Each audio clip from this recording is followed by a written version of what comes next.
Yan muli, isang magandang umaga, araw, hapon sa inyo mga kataktika. Saan panig ka man ng Pilipinas ngayon, saan panig ka man ng mundo, isang mega loud shout out. At ang pag-uusapan natin ngayong araw na to ay ang motivation.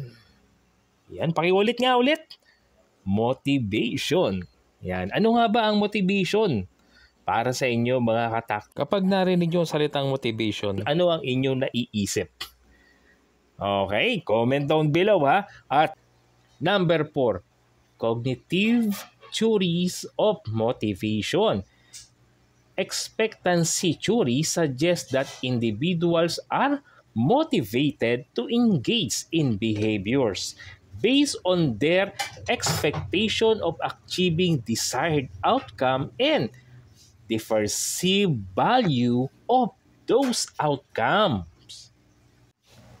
Ang expectancy theory ay nagpapahayag na ang mga individual o bawat isa ay nagkakaroon ng motivation upang makilahok sa mga kilos batay sa kanilang mga inaasahan, pagkakaroon ng mga ninanais na mga resulta o bagay at ang nakikitang halaga ng mga ito sa kanilang buhay.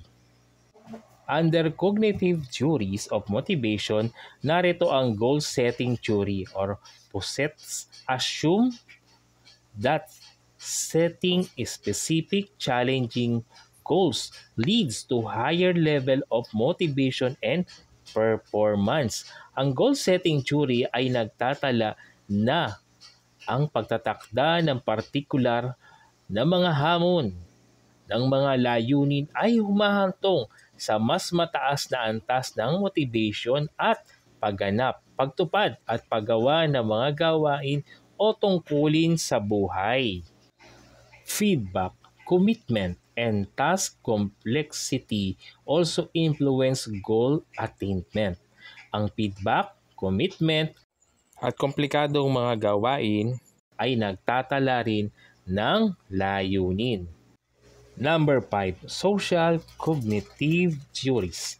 Social cognitive theories such as Bandora's social learning theory emphasize the role of observation, modeling, and reinforcement in shaping motivation and behavior. Ang teoryang ito ay nagbibigay kamalayan o kaalaman tulad ng social learning theory ni Bandora. Ito ay nagbibigay diin sa pamamagitan ng pagmamasid, pagsasanay at pagpapalakas sa pagbabago ng motivation at pag-uugali. According to social cognitive theories, individuals learn by observing others and modeling behaviors.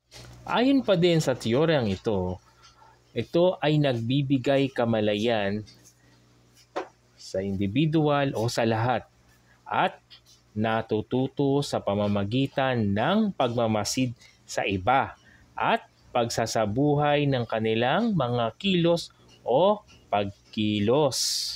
They are also motivated by anticipation of rewards and the avoidance of punishment.